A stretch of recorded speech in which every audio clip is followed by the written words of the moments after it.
You wanted the best. You've got the best podcast. The hottest podcast in the world.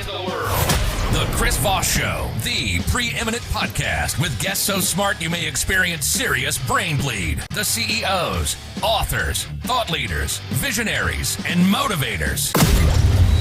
Get ready. Strap yourself in. Keep your hands, arms, and legs inside the vehicle at all times, because you're about to go on a monster education roller coaster with your brain.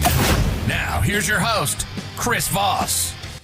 Welcome to the Chris Voss Show, my family and friends. Welcome to the big show, the Chris Voss Show, the family that loves you but doesn't judge you.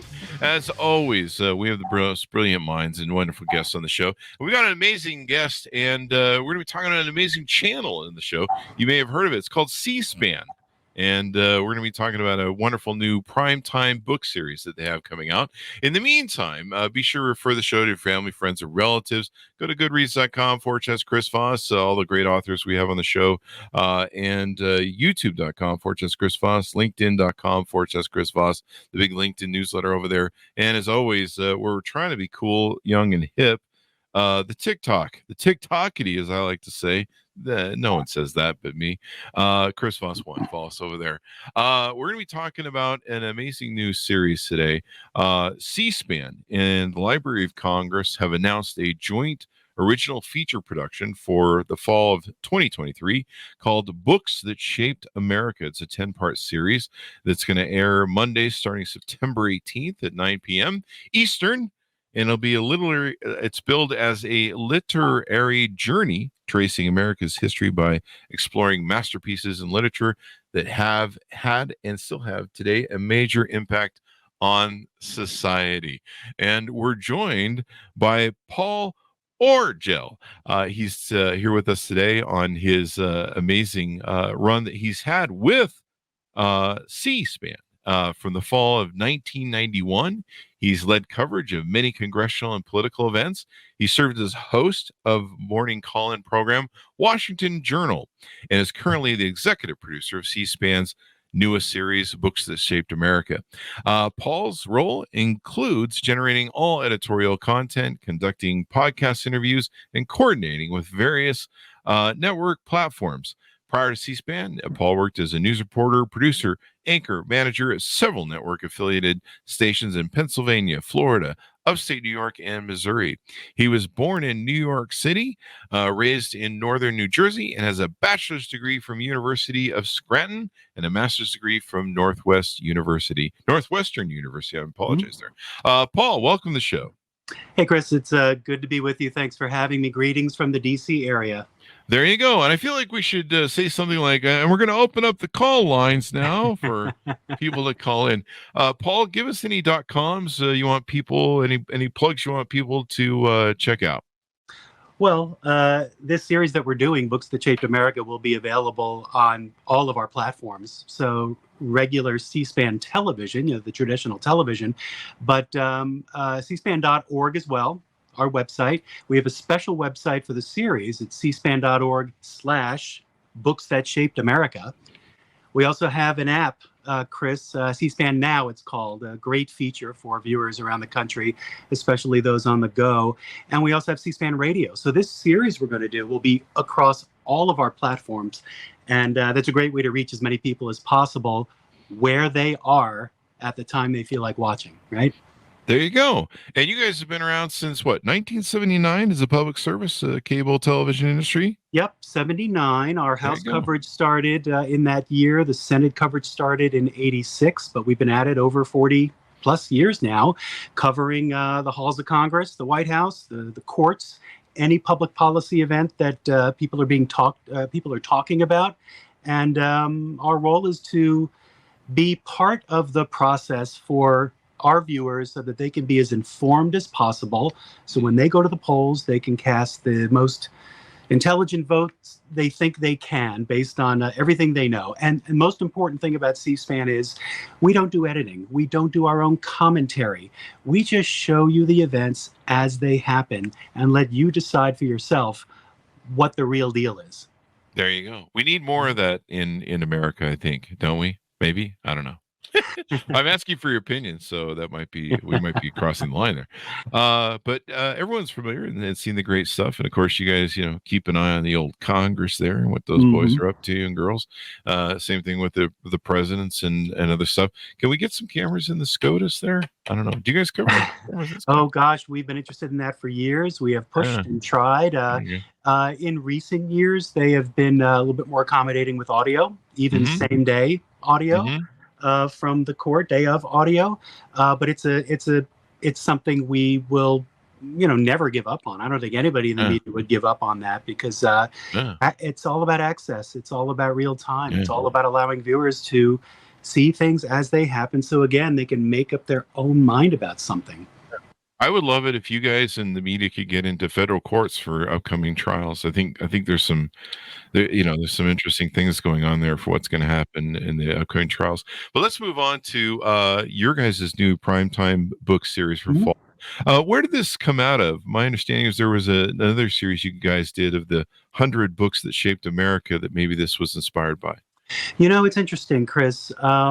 For years, we have done what we would call special company-wide or corporate history series on various topics. We've done the American presidents. We've done the first ladies. We've done series in the past, and we wanted to make a return to a primetime series. And so a couple of months ago, we batted around some ideas for a series. Might this work? Might that work? And then we realized that our book TV coverage, which can be seen every weekend, is now 25 years old. What a great way to celebrate that anniversary and really pull together everything we do at C-SPAN: books coverage, history coverage, public affairs programming, viewer engagement. And we knew that the Library of Congress about a decade ago put out a list of 100 books that shaped America. And we said, why don't we ask them at the library to be our partners? Why don't we access their list, pick our 10 books for starters, and do a series? And the library loved the idea, and we've just had a great relationship working with them in these months that have followed, and I hope it continues after this year's series. But we are just getting started on the 18th with our first episode, and we'll be on Mondays for 10 straight weeks starting September 18th. So that's the genesis of it. Many ideas were put out there, but we settled on this one. It just felt right to us at this time.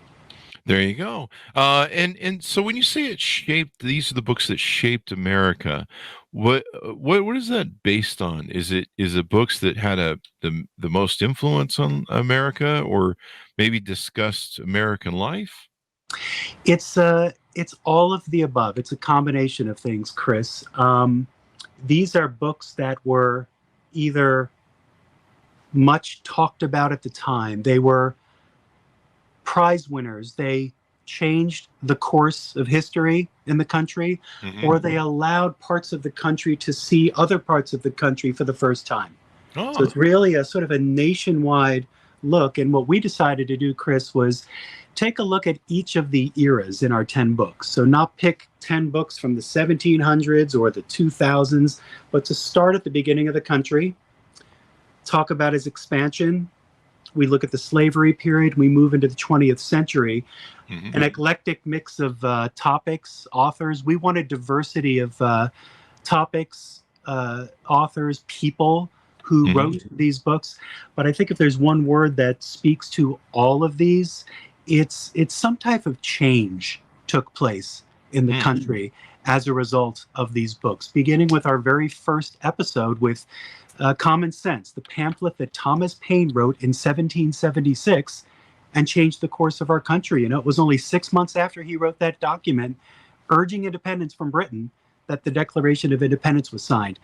That's about as much change as you can muster with one piece of work, and it sort of goes on from there. So it's change. It's exposing people to the lives and the experiences of other people. We get into policy changes as well. What's being talked about in this country? What are the sides of those arguments? So it's really a wide look at the country's history through the words of these great authors. Hi, folks. Chris Voss here with a little station break. Hope you're enjoying the show so far. We'll resume here in a second. I'd like to invite you to come to my coaching, speaking, and training courses website. You can also see our new podcast over there at chrisvossleadershipinstitute.com. Over there, you can find all the different stuff that we do for speaking engagements if you'd like to hire me, training courses that we offer, and coaching for leadership, management, entrepreneurism, podcasting, corporate stuff.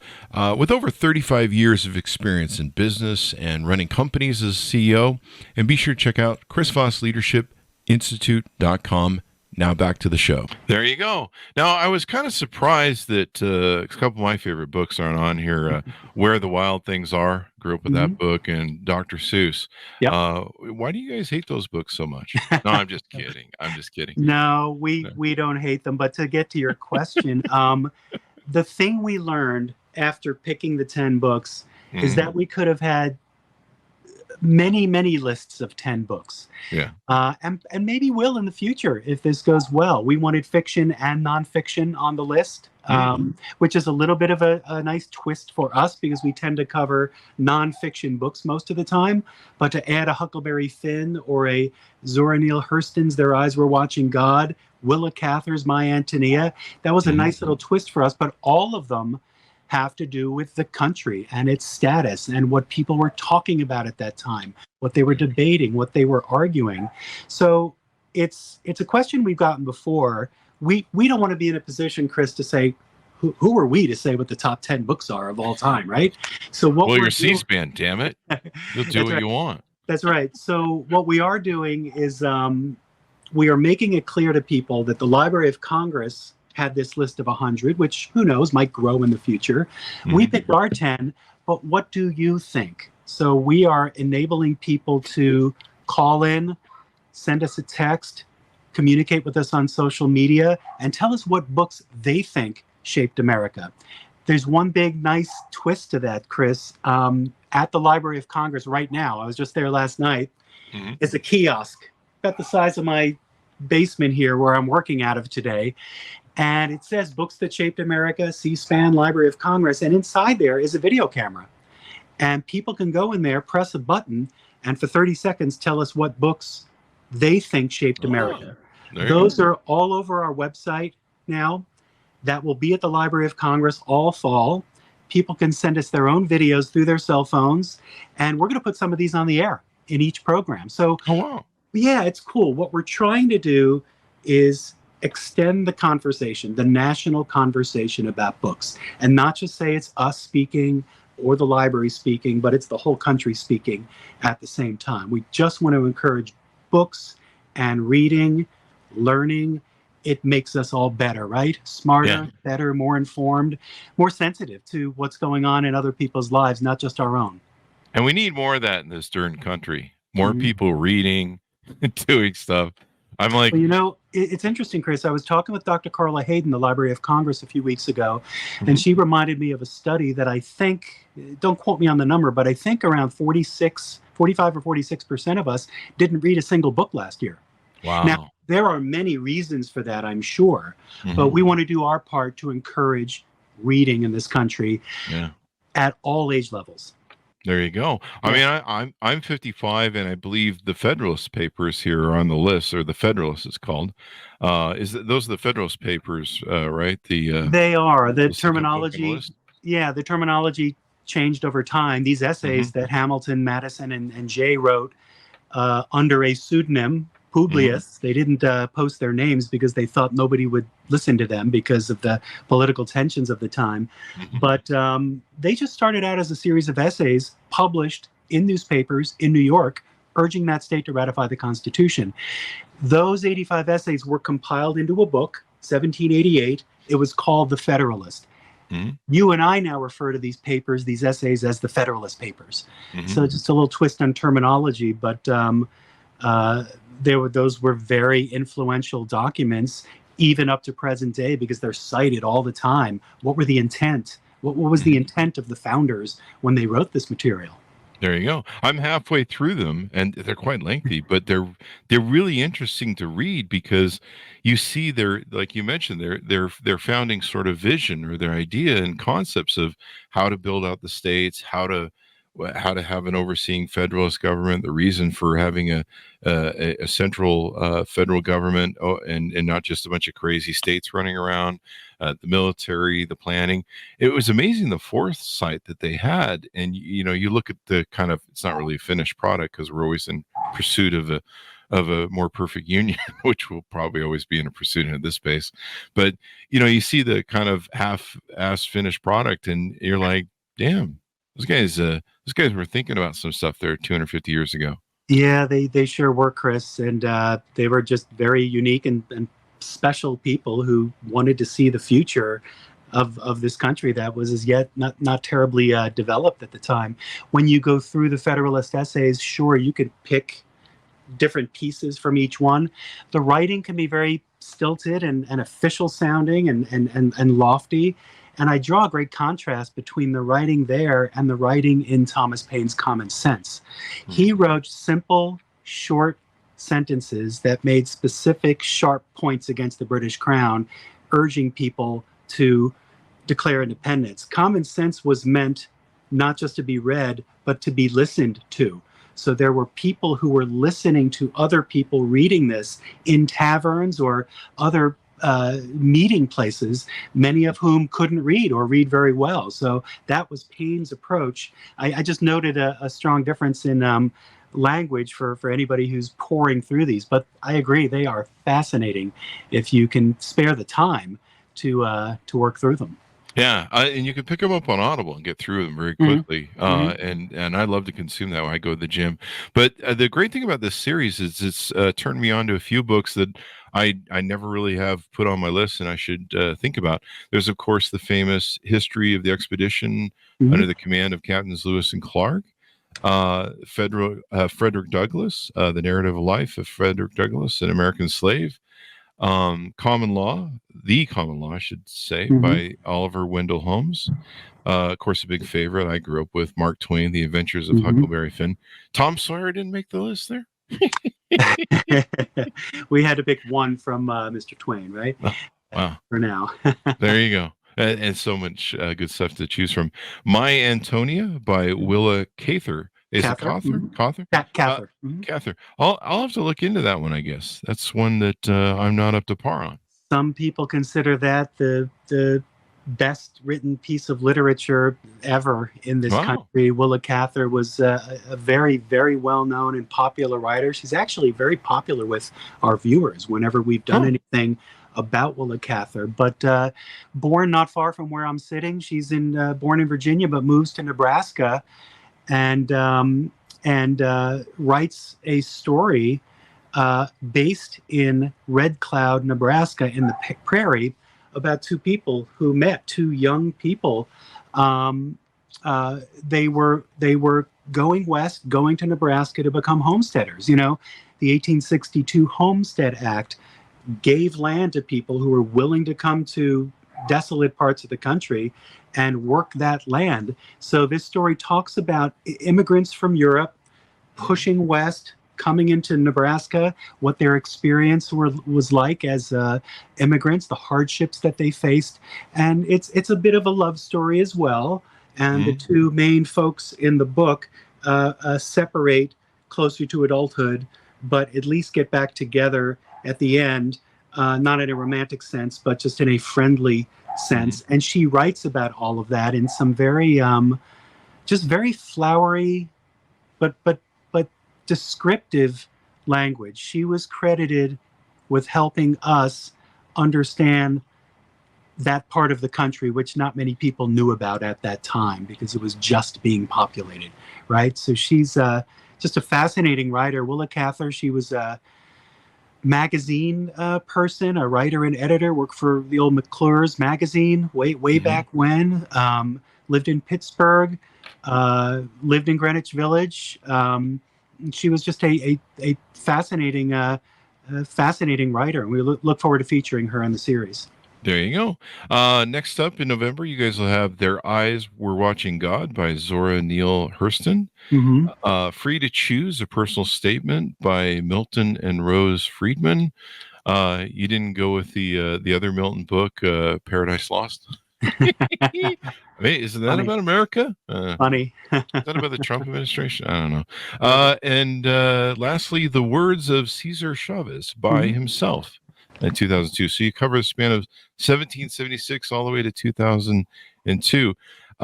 As you guys feature these on the show, it looks like you're going to probably do your usual call-in stuff. And then are you going to read from them, or are you going to do synopsises on them? We are. We're going to do all the above, Chris. So we'll be on for an hour and a half. And the segments will feature in our studio a host and an anchor guest who is either an historian or a biographer, college person, somebody who knows a great deal about the book, but the author and the time that the book was written, the time that the book was portrayed. We will have viewer phone calls, social media input from folks. We are reaching deep into the schools in the country, and we'll get input from teachers on how they teach some of these books. Huckleberry Finn would be an example. And the challenges they have in teaching them, what kind of questions they get from students. We're also visiting certain parts of the country, Chris, to take video and talk to people about places portrayed in the books. So Nebraska is one of them. We'll be heading to Nebraska. We're going to be heading down to Central Florida to a town called Eatonville, which is where Zora Neale Hurston was from. And that's where part of the book, Their Eyes Were Watching God, was based. Rich history there. So we look forward to going down and taking some great pictures and talking to some people, looking through Zora Neale Hurston's papers, which are at the University of Florida. So it's really going to be a broad effort to try to tell this story. And, you know, when I started, I was kind of worried. I said, these are books. How do we turn books into television programs, right? Yeah. But I'm fairly confident, and we'll find out once we start, whether these can be more made to look alive, you know what I mean, with the content. And to get to your other part of your question, yes, we will be reading from the books, either long quotes or short quotes. I was just working on our model for the Frederick Douglass book. Gosh, it is a painful book to read. The graphic language, not the graphic language, the graphic descriptions of by Douglass of what he saw as a child, what he went through as an adult, how his eyes continued to be open as he escaped to freedom and saw the North. It's not a long book, maybe about 110 pages or so, but it is very gripping. And that's the kind of descriptive language that we need to bring to the series, because we know that not everybody has read these books. So any way we can bring them to the audience in a way that will help them understand it will be a benefit to everybody. There you go. Have you guys considered having the authors on the show? Well, all the authors are no longer with us. There are descendants who are around, but we will we'll see what happens in the future, because if we were to decide in the future to do more contemporary books that are well into this era, I could see the authors coming on, but that's a question for down the line. There you go. I think we've got some love coming in here on the call-ins, as we like to use them off of YouTube. I adore C-SPAN. They've done so much good by informing the public about what's going on than any other TV station with their book fests and live streams of congressional events than all the others. Thank you, Cheyenne Smith, for doing the little call-in there. We got one little call-in. We didn't even have to open up the lines. So there you go. That's right. I think this is great. You know, I love, we love books, of course, here on the Chris Voss Show. We feature all the great authors of the newest books that come out. We tried getting those older authors, like some of the ones you had on, and their PR agents evidently don't have PR agents back then. So they're not returning our calls at this point in time. But we'll just keep calling. But one thing, have you guys done a show on like reading the Constitution and how people should like read the damn thing already? The Constitution was one of our original ideas for a series, and I'm sure it will still be an idea as time goes on. There you go. We've had conversations about the history of the Constitution, what it means today, obviously everything we're talking about. And then we've had authors on, we've had panel discussions, but I think a step-by-step walk through the Constitution, I think, would be of great value. We're really good friends with the National Constitution Center in Philadelphia, run by Jeffrey Rosen, who is a good friend of ours. And we are always talking about ways to bring that Constitution to life and to have as many conversations as possible. So at a place like C-SPAN, the window is wide open to do a lot of things like this. What you're describing, a book series. Yes, we cover the most important public policy events and the congressional debates, but there's this extra door that we can always take people through that gives them a deeper, more historical understanding of what really went on and is going on in the country. There you go. One of my pet peeves is I think we need to pass a law that if you say if you quote the Constitution as what you think it said, you're probably the person who's never read the Constitution. You know what I mean? There's a lot of people on social media going, the Constitution says this. And if you've read the Constitution, you're like, you haven't read the Constitution at all, have you? You know what I mean? There's a lot of that. You see a lot of TikTok videos of interviews at different rallies, and people are always quoting the Constitution. And you're like, I read it last year. It doesn't say that. And a lot of great press people keep a copy with them, but I think we just need to have a national sit-down reading where we all just sit down for a day and go, maybe we should have National Constitution Day where we all sit down for a day and just revisit the document and go, okay, so let's clean this up. This is what it says, eh? This is what it doesn't say. Is everyone clear? All right, let's commence. There is actually a something called Constitution Day. It's actually coming up. Is there? A week from Sunday, I believe. It's the 17th. And it's a way for people around the country, teachers and others, and the National Constitution Center and C-SPAN to focus on this founding document of ours and have a conversation. But I think what you're trying to say is we should do more and more and more of that. And I would agree. I would agree. It only makes us better. And it's such a great document. It's easy to read. I mean, and a lot of people that seem to be trying to quote the Constitution and rattling on about it seem to need to be able to read at that low grade level that it's written at for the common people. Yeah, what I found interesting about working on the Federalist was that these essays that Hamilton and Madison and Jay wrote were in large part responses to other essays written by anti-federalists. And they said, Hamilton, Madison, and Jay, we better get going and push back. So they wrote a huge number of essays in a relatively short amount of time and got them published. And sort of their goal, for lack of a better word, was to kind of pummel their way into this argument that they made and really urge the states to do what they saw as the right thing at the time. Just interesting back and forth and everything on all that.